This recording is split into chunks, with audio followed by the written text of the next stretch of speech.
नमस्कार दोस्तों, आप सभी का स्वागत है आपके अपने YouTube चैनल ITI वॉरियर्स में। आज हम लोग यहाँ पर फिटर ट्रेड के क्वेश्चन आंसर को डिस्कस करने वाले हैं, जिसके लिए हमने नेशनल सीड कॉर्पोरेशन लिमिटेड का टेक्निकल पेपर ले रखा है। देखिए हमारा पहला प्रश्न आज क्या है। तो देखिए हमारा पहला प्रश्न आज है, micrometer frame is made of. Micrometer की फ्रेम बनी होती है। तो माइक्रोमीटर की जो फ्रेम होती है ये इनवायर स्टील की, फोर्ज स्टील की और कास्ट आयरन की बनी होती है। यहाँ पर जो ऑप्शन दे रखा है इनवायर स्टील दे रखा है, तो यहाँ जिसका आंसर हो जाएगा आंसर नंबर डी हो जाएगा। अब हम बता दें आपको इनवायर स्टील किसे कहते हैं।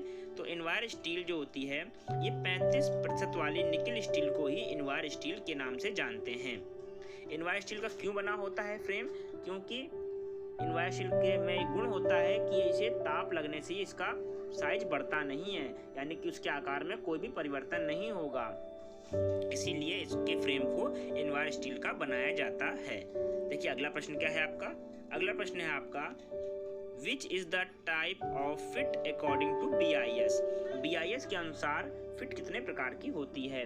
तो BIS का फुल फॉर्म होता है ब्यूरो ऑफ इंडियन स्टैंडर्ड, यानी कि BIS के अनुसार जो फिट होती हैं वो 3 प्रकार की होती हैं। पहला क्लियरेंस फिट, दूसरा इंटरफियरेंस और तीसरा होता है ट्रांजिशन फिट। तो यहाँ देखिए आपका ऑप्शन जो दे रखा है ये ट्रांजिशन फिट दे रखा है, तो इसके आंसर हो जाएगा आंसर नंबर सी। तो यहाँ आंसर हो जाएगा आपका आंसर नंबर सी।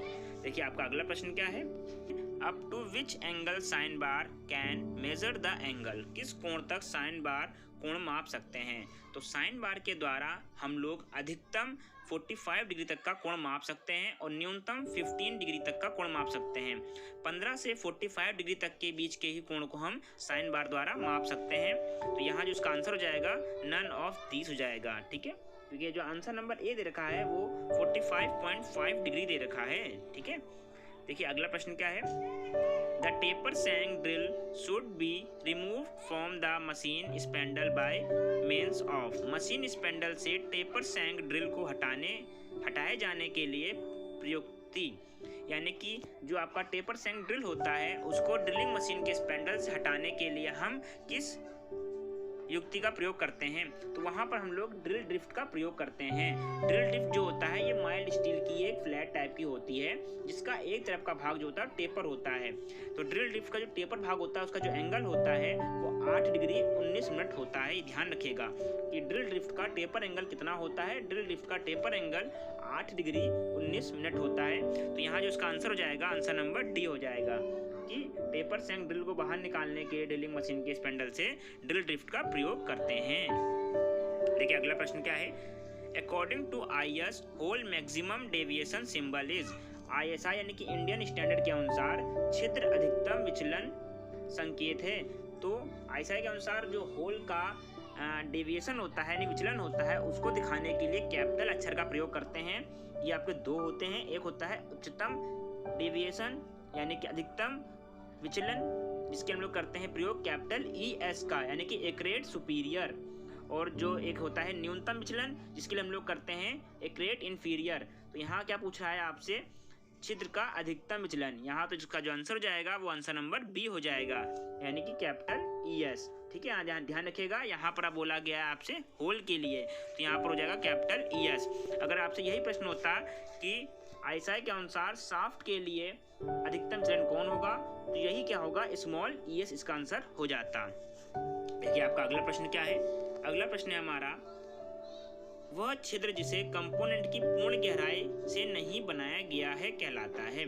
यानी कि वह ऐसा कौन सा होल होता है जिसे हम लोग कंपोनेंट की पूरी गहराई में नहीं बनाते हैं? तो ये आपका सिंपल ब्लाइंड होल होता है। ब्लाइंड होल को क्या होते हैं, ये पूरा इसे आर पार नहीं किया जाता, इसे केवल कुछ निश्चित गहराई तक ही किया जाता है। देखिए अगला प्रश्न क्या है, a cutting tool use to cut outside thread is called. यानी कि ऐसा कौन सा कटिंग टूल होता है जिसके द्वारा हम लोग बाहरी थ्रेड काटते हैं? तो बाहरी थ्रेड किस पर कटी होती है? ध्यान रखिए, बोल्ट पर कटी होती है, और बोल्ट पर चूड़ी काटने के लिए हम लोग डाई का प्रयोग करते हैं। तो जो इसका आंसर हो जाएगा आंसर नंबर बी हो जाएगा, डाई। और डाई द्वारा जो चूड़ी काटी आती है उसके लिए फॉर्मूला आता है, याद रखिएगा, उसे हम लोग कहते हैं ब्लैंक साइज। तो ब्लैंक साइज बराबर होता है ब्लैंक साइज बराबर dia of thread minus pitch बटे 10। ठीक है, इस फॉर्मूले को रख के हम लोग यहाँ पर ब्लैंक साइज निकाल लेते हैं रॉड का। देखिए अगला प्रश्न क्या है, straight flutes drill is used for, सीधी नालीदार ड्रिल का प्रयोग किया आता है। यानी जो स्ट्रेट फ्लूट ड्रिल होते हैं इनका प्रयोग क्यों किया जाता है, स्ट्रेट फ्लूट ड्रिल जो होते हैं इनका प्रयोग किया जाता है पतली सीटों के लिए। ठीक है, क्यों करते हैं पतली सीट के लिए, क्योंकि जो इसमें फ्लूट्स होते हैं वो स्ट्रेट होते हैं। ठीक है, इनमें कोई भी ट्विस्ट नहीं होता, घुमावदार नहीं होते हैं। ठीक है, इसलिए क्या होता है आसानी से पतली सीटों के लिए और छोटे सुराख करने के लिए स्ट्रेट फ्लूट ड्रिल्स का प्रयोग किया जाता है।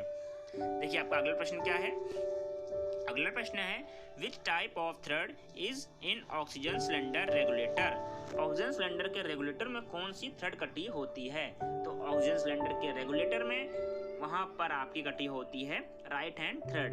राइट हैंड थ्रेड प्रयोग हम लोग ज़्यादातर नॉर्मल कार्यों के लिए ही करते हैं, और जो लेफ्ट हैंड थ्रेड होती है इसका प्रयोग हम लोग ज़्यादातर ऐसी जगह करते हैं जहाँ पर हमें खतरा महसूस होता है। जैसे आपका ऑस्ट्रेलियन सिलेंडर का जो रेगुलेटर होगा वहाँ पर हम लोग लेफ्ट हैंड थ्रेड काटेंगे।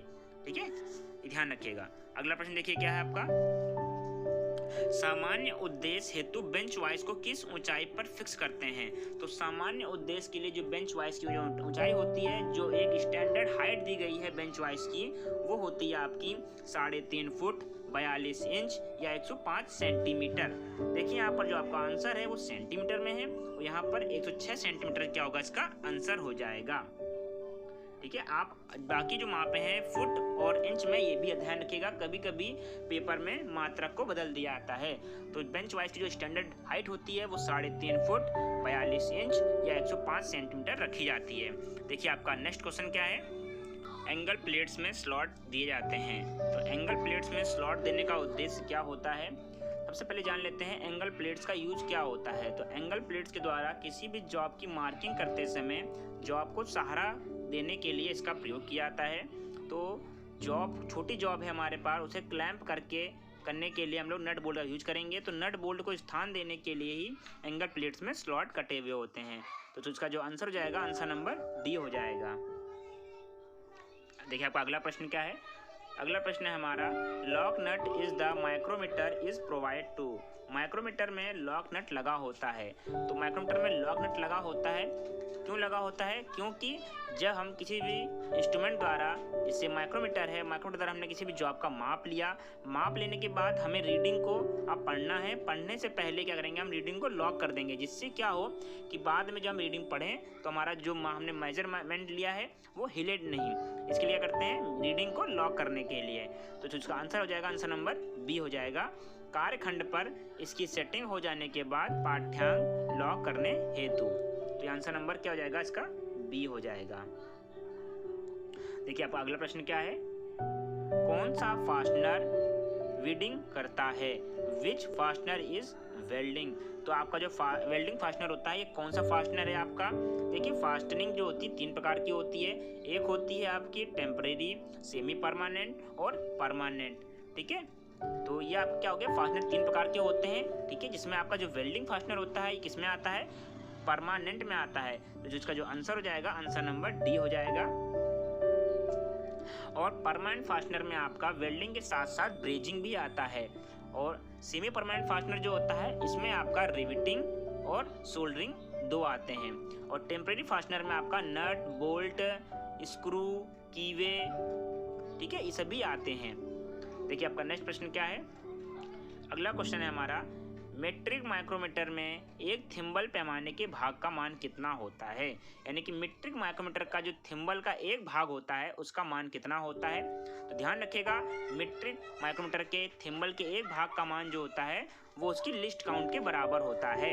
यानी कि जो उसकी लिस्ट काउंट होती है 0.01 mm होती है। इसका जो आंसर जाएगा, आंसर नंबर डी हो जाएगा। देखिए अगला प्रश्न क्या है, अगला प्रश्न है Woodruff key is which type of disc.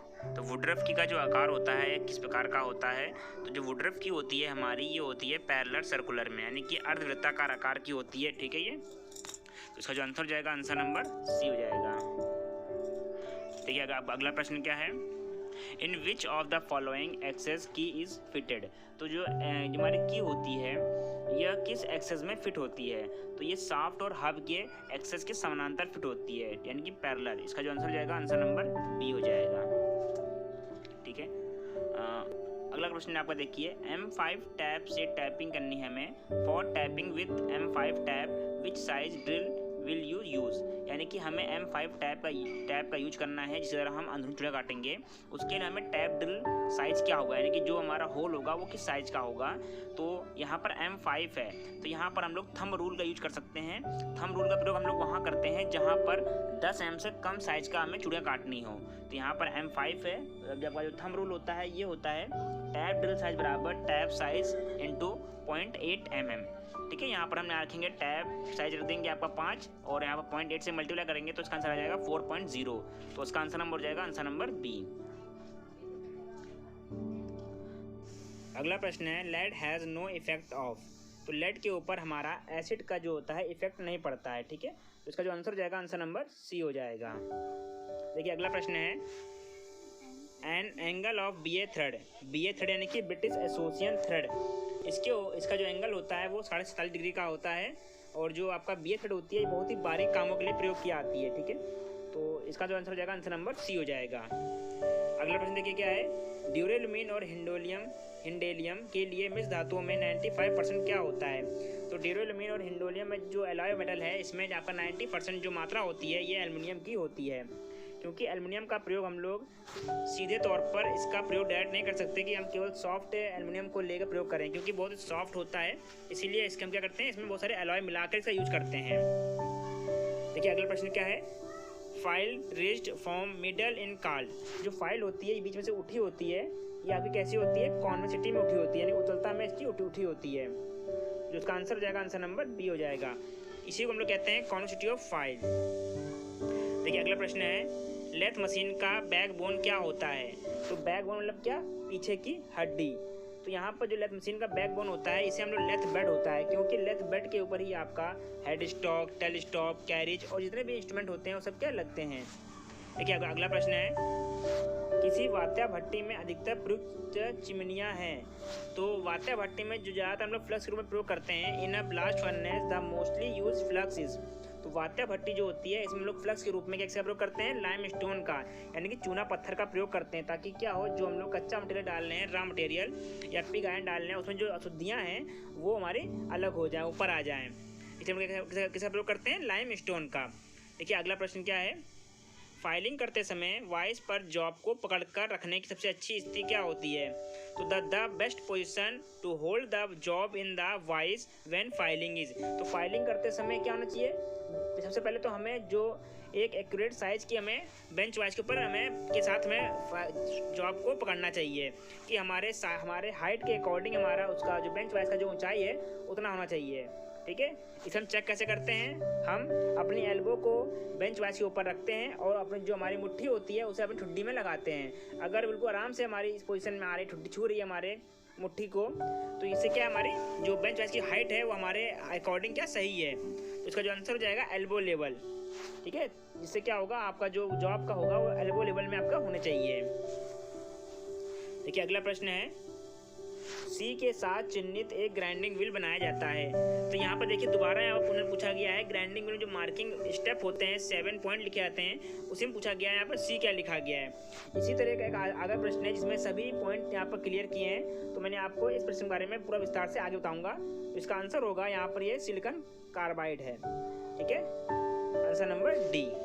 देखिए हमारा अगला प्रश्न है, बेंच वाइज का बॉक्स नट किस धातु का बना होता है। तो बेंच वाइज का जो बॉक्स नट होता है ये आपका गन मेटल का, फास्फोरस ब्रोंज का, कास्ट आयरन का भी बना होता है। तो यहाँ पर जो आंसर दे रखा है, ये दे रखा है ऑप्शन फास्फोरस ब्रोंज। तो इसका आंसर क्या हो जाएगा, फास्फोरस ब्रोंज। ठीक है, इसका आंसर नंबर डी हो जाएगा। देखिए आपका अगला प्रश्न क्या है, which angle is the angle of flutes. तो कौन सा कोण फ्लूट्स कोण होता है। तो देखिए फ्लूट्स एंगल को ही हम लोग रैक एंगल, हेलिक्स एंगल के नाम से जानते हैं, ध्यान रखिएगा। तो ये इस प्रकार जो प्रश्न आता है इसमें पूछ रहा है which angle is the angle of flutes. तो रैक एंगल को ही हम लोग फ्लूट्स के एंगल के नाम जानते हैं और हेलिक्स एंगल के नाम से जानते हैं। इसका जो आंसर हो जाएगा आंसर नंबर ए हो जाएगा। देखिए अगला प्रश्न कौन सा है, M20 की टैप ड्रिल साइज क्या होती है। इससे पहले जो हमने साइज निकाला था वो M5 था, तो वहाँ पर हमने थंब रूल का यूज किया था, पर यहाँ पर क्या है 10 mm से बड़ा साइज का है यहाँ पे।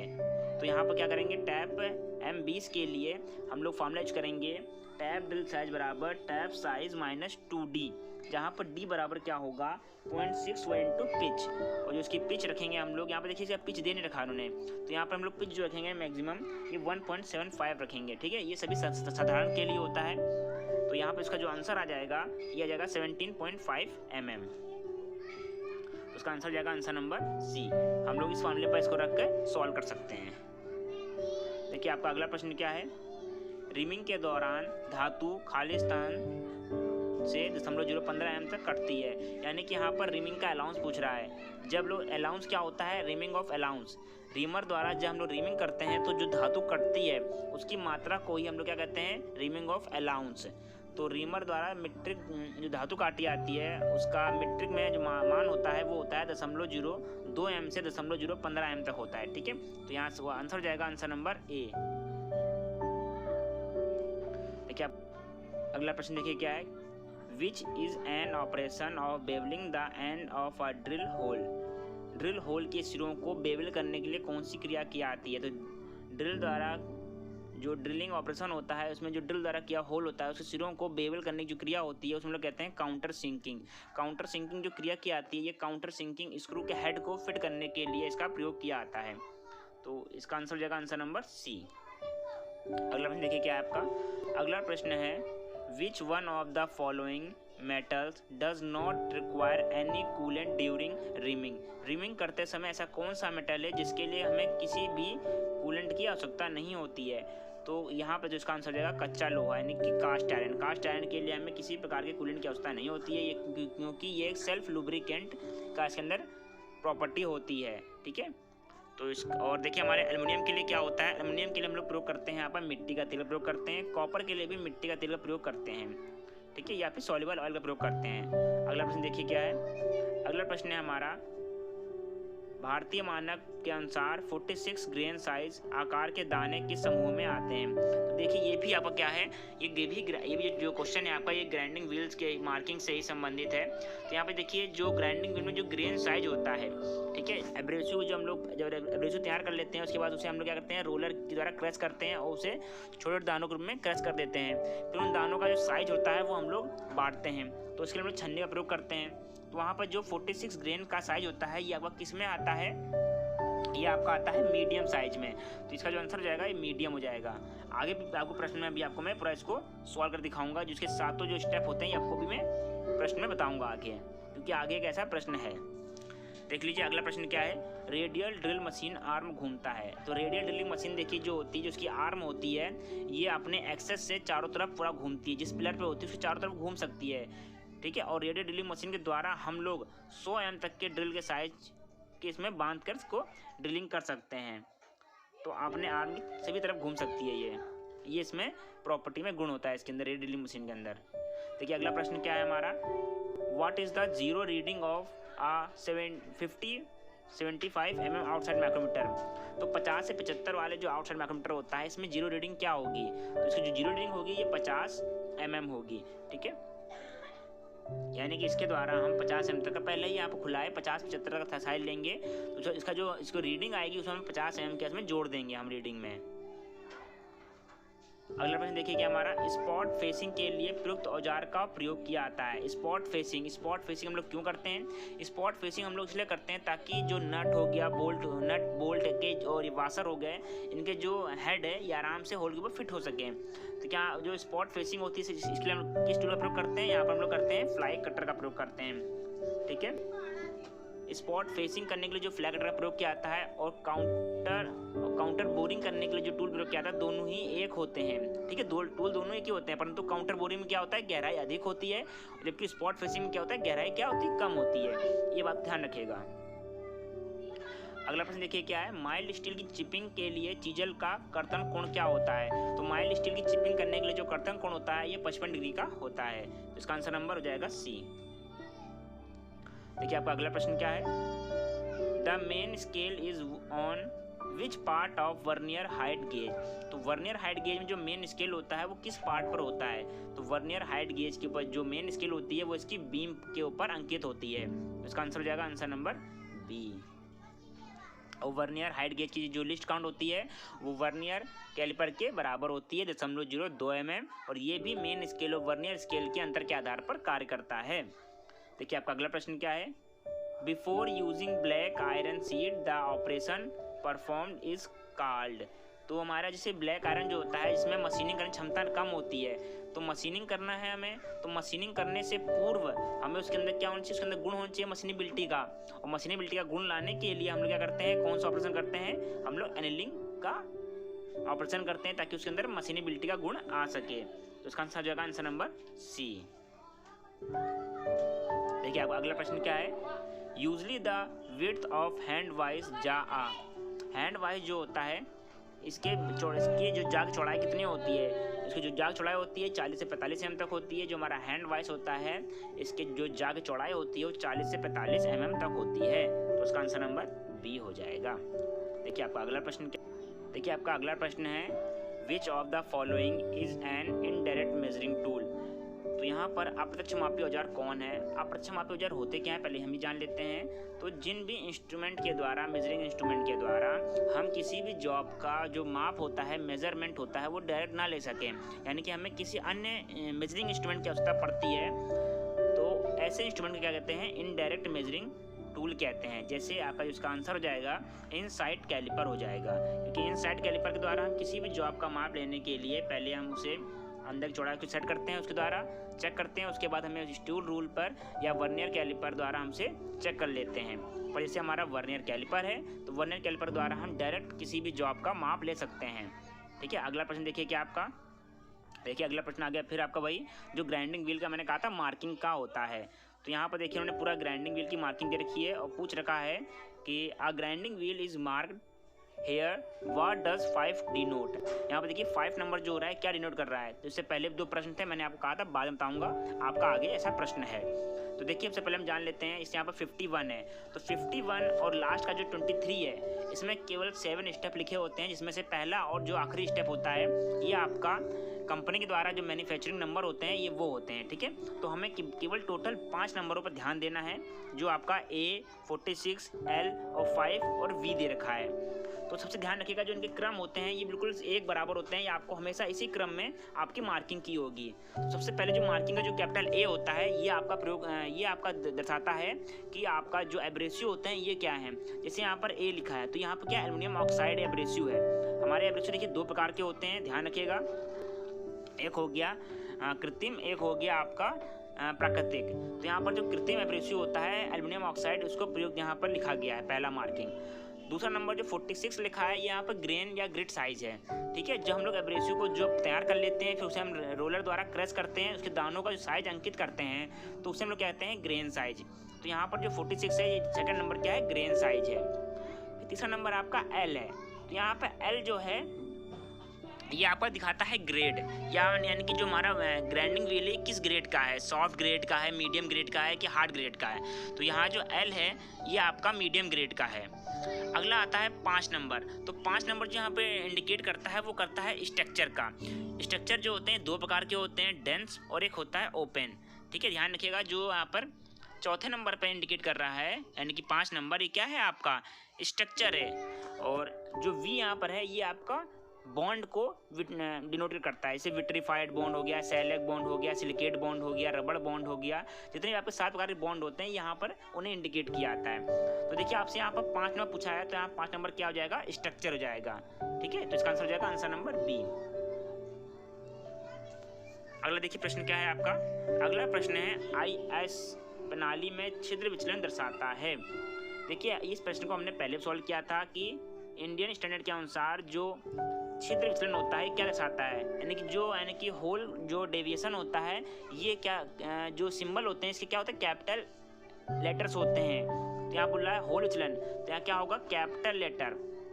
जैसे आपका अगर अधिकतम विचलन होगा तो क्या होगा, ES होगा, कैपिटल ES यानी कि एक ग्रेड सुपीरियर। और अगर न्यूनतम विचलन होगा तो क्या दिखाएगा, एक ग्रेड इंफीरियर यानी कि वो भी दिखाएगा कैपिटल में ही, EI, कैपिटल EI से। देखिए आपका अगला प्रश्न क्या है, अगला प्रश्न है the handle use to rotate the die is called. Die को घुणित करने में, जैसे जब हम लोग डाई द्वारा चूड़ी काटेंगे तो हम लोग किस हैंडल का प्रयोग करते हैं डाई को घुमाने के लिए, तो क्या होता है डाई स्टॉक का प्रयोग करते हैं। उसके हैंडल क्या कहते हैं, डाई स्टॉक कहते हैं, ये ध्यान रखिएगा। और जो हम लोग टैप द्वारा करते हैं उसे कहते हैं टैप रिंच कहते हैं। अगला प्रश्न देखिएगा, सेंटर ड्रिल का अन्य नाम क्या है। तो सेंटर ड्रिल का अन्य नाम देखिए यहाँ पर क्या है, स्लोकोम्बे ड्रिल्स, ऐसे हम लोग कॉम्बिनेशन ड्रिल भी कहते हैं, पर यहाँ पर जिसका आंसर है ये देखिए स्लोकोम्बे ड्रिल्स है। ठीक है, आंसर नंबर सी हो जाएगा इसका। 45 देखिए क्या है क्वेश्चन नंबर, कॉपर अथवा एल्युमिनियम की टैपिंग के लिए किस कूलेंट का प्रयोग किया जाता है। तो यहाँ पर कॉपर और एल्युमिनियम की टैपिंग करने के लिए हम लोग मिट्टी के तेल का प्रयोग करते हैं, ठीक है, यानी कि केरोसिन का प्रयोग करते हैं। इसका आंसर नंबर ए हो जाएगा। देखिए अगला प्रश्न क्या है, किस जॉइंट की जांच के लिए वेल्डिंग गेज का प्रयोग किया जाता है। तो वेल्डिंग गेज का प्रयोग क्यों करेंगे हम लोग, वेल्डिंग की जांच करने के लिए, जो हम लोग वेल्डिंग टाँका लगाएंगे उसकी जांच करने के लिए। तो इसका आंसर हो जाएगा आंसर नंबर सी, वेल्डिंग की जांच के लिए। देखिए आपका अगला प्रश्न क्या है, साइन बार का आकार लिया जाता है। तो साइन बार के द्वारा हम लोग 1 मिनट की शुद्धता में जॉब का साइज चेक कर सकते हैं, इसका एंगल, और इसका जो साइज लिया जाता है इसके दोनों रोलरों के सेंटर के बीच की दूरी से लिया जाता है। तो इसका आंसर क्या हो जाएगा, इसकी लंबाई से लिया जाता है। आंसर नंबर डी इसका हो जाएगा। देखिए अगला प्रश्न क्या है, which among the following is a term used for forging in which the thickness of a job is increased by D increase its length. यानी यहाँ पर क्या होता है, ऐसा कौन सा ऑपरेशन होता है फोर्जिंग में जहाँ पर जॉब की लंबाई को कम करके उसके जॉब की मोटाई में वृद्धि की जाती है, यानी उसको डाया बढ़ाया जाता है। तो जो ऑपरेशन होता है इसे हम लोग कहते हैं अपसेटिंग हो गया, या जंपिंग अप के नाम से भी इसको जानते हैं। देखिए इसका जो आंसर हो जाएगा आंसर नंबर डी हो जाएगा। और जस्ट इसका उल्टा होता है ड्राइंग आउट या सेटिंग डाउन। इसमें क्या होता है, इसके डाया को कम करके इसकी लंबाई में वृद्धि की जाती है। ठीक है, देखिए अगला प्रश्न क्या है आपका, निम्न में से कौन सा स्थायी प्रति संचारक उपचार है। विच of the following is a permanent anti corrosive treatment. यहाँ पर देखिए एंटी कोरोसिव ट्रीटमेंट जो होता है इसमें हमारा परमानेंट बोल रहे हैं, परमानेंट बोल रहा है, तो यहाँ पर क्या होगा, इलेक्ट्रोप्लेटिंग होगा।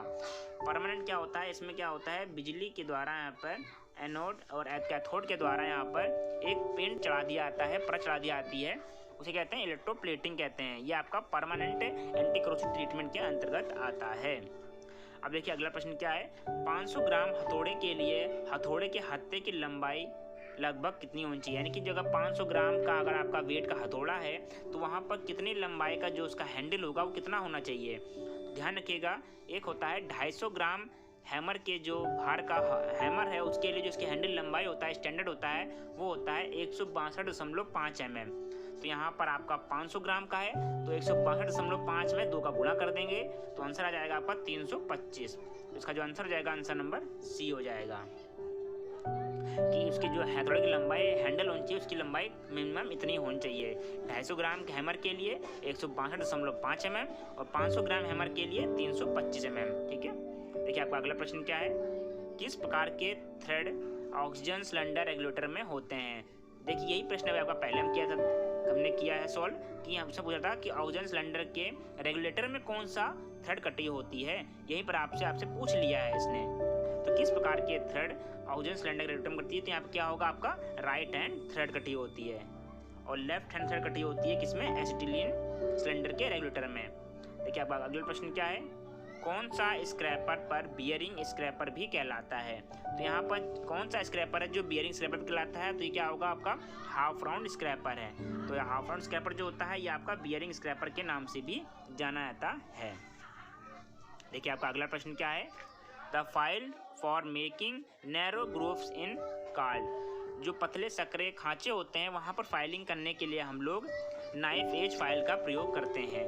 नाइफ एज फाइल के द्वारा 10 डिग्री से कम के कोण वाले स्लॉट की फाइलिंग करने के लिए इसका प्रयोग करते हैं, या चाबी बनाने के लिए या कीवे के स्लॉट की फाइलिंग करने के लिए भी हम लोग इसका प्रयोग करते हैं नाइफ एज फाइल का। तो इसका आंसर नंबर हो जाएगा डी। देखिए आपका अगला प्रश्न क्या है, हॉट चीजल या हॉट सेट के नाम से जानती है और इसका कर्तन कितना होता है।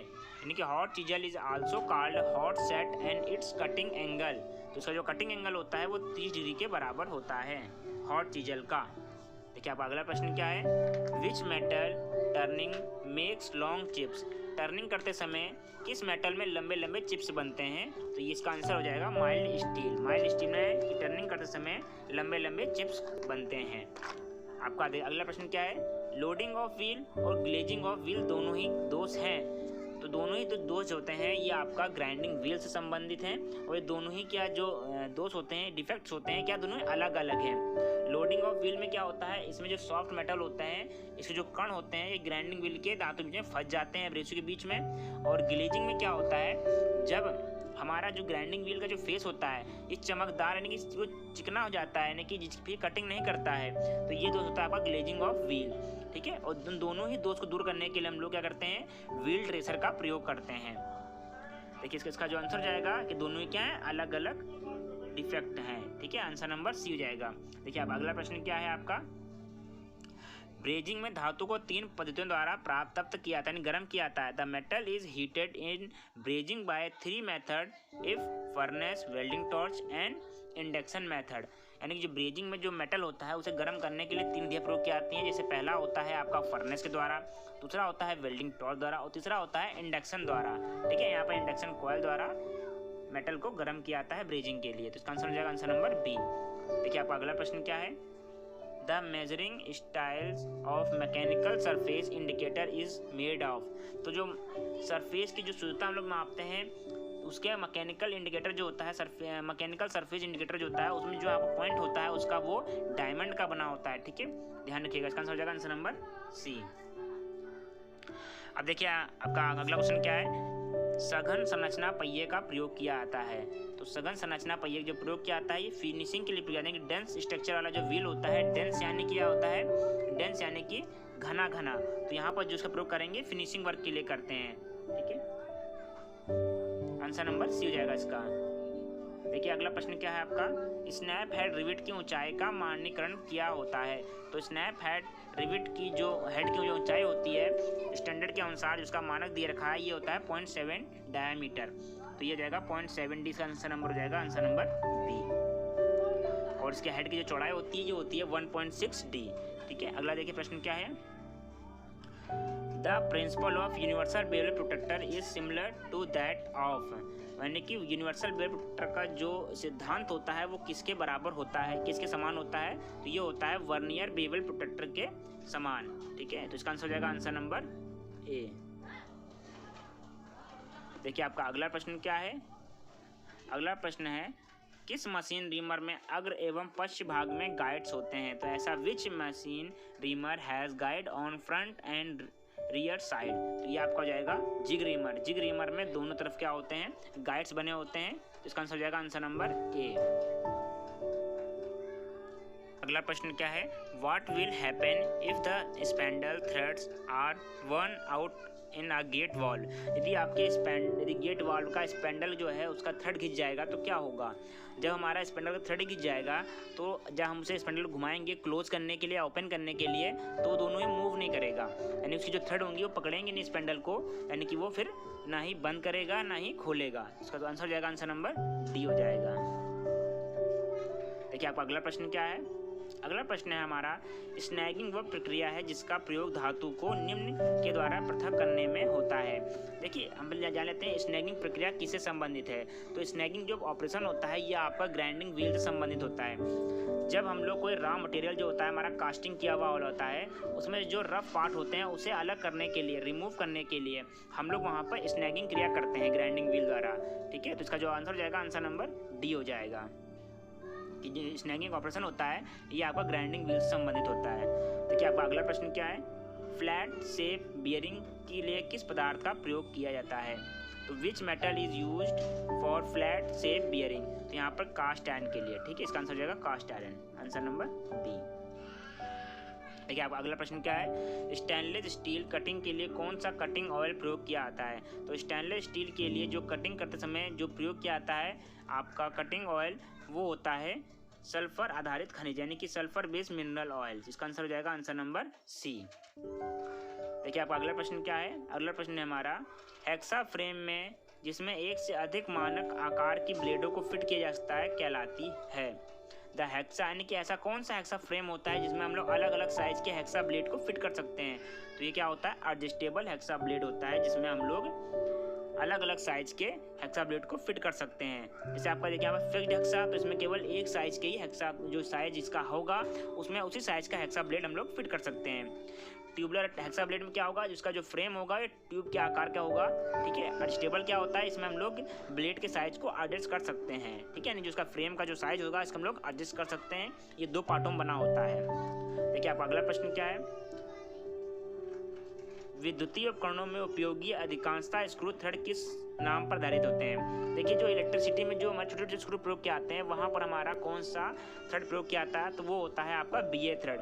BA थ्रेड यानी कि ब्रिटिश एसोसिएशन थ्रेड, जिसका एंगल होता है 47.5 डिग्री का होता है और जो आपका 0 से 25 नंबरों में मिलती है। इसका प्रयोग बहुत छोटे छोटे स्क्रू के लिए इसका प्रयोग किया जाता है कि जहाँ छोटे छोटे स्क्रू कटे होते हैं वहाँ पर ही BA थ्रेड का प्रयोग किया जाता है बारीक कामों के लिए। देखिए आपका अगला प्रश्न क्या है, लेथ पर लंबी एवं भारी रॉड को लॉच को टालने के लिए प्रयोग डिवाइस क्या कहलाता है। To prevent the elastic of long and heavy rods on lathe the device use is called. यानी कि लेथ मशीन पर लंबी लंबी व भारी रॉड को सपोर्ट करने के लिए हम लोग किस का प्रयोग करते हैं, किस डिवाइस का प्रयोग करते हैं। तो हम लोग यहाँ करते हैं क्या, लेथ स्टडी रेस्ट का प्रयोग करते हैं। इसका जो आंसर हो जाएगा आंसर नंबर सी हो जाएगा। जो हमारा लेथ स्टडी रेस्ट होते हैं इसका ही प्रयोग के द्वारा हम लोग करते हैं, लंबी लंबी रॉड को सपोर्ट करते हैं। देखिए अगला प्रश्न है, लेथ मशीन के लीड स्क्रू में कौन सा थ्रेड कटा होता है। तो लेथ मशीन के लीड स्क्रू में आपका एक्मे थ्रेड कटी होती है जिसका एंगल कितना होता है, 29 डिग्री का होता है, ठीक है। तो आज का प्रश्न यहाँ पर समाप्त होते हैं। हमने आज यहाँ पर नेशनल सीड कॉर्पोरेशन लिमिटेड के पेपर को सॉल्व किया जहाँ पर हमने बहुत से टेक्निकल क्वेश्चनों को जाना। अगर आपको वीडियो अच्छी लगी हो तो वीडियो को लाइक कीजिएगा और ज़्यादा शेयर कीजिएगा। इसी प्रकार के अन्य वीडियोस प्राप्त करने के लिए हमारे चैनल को सब्सक्राइब कर लीजिए, साथ ही बेल आइकन को भी ऑन कर लीजिए। मिलते हैं बहुत जल्दी एक नेक्स्ट वीडियो में नेक्स्ट क्वेश्चन पेपर के साथ। Thank you.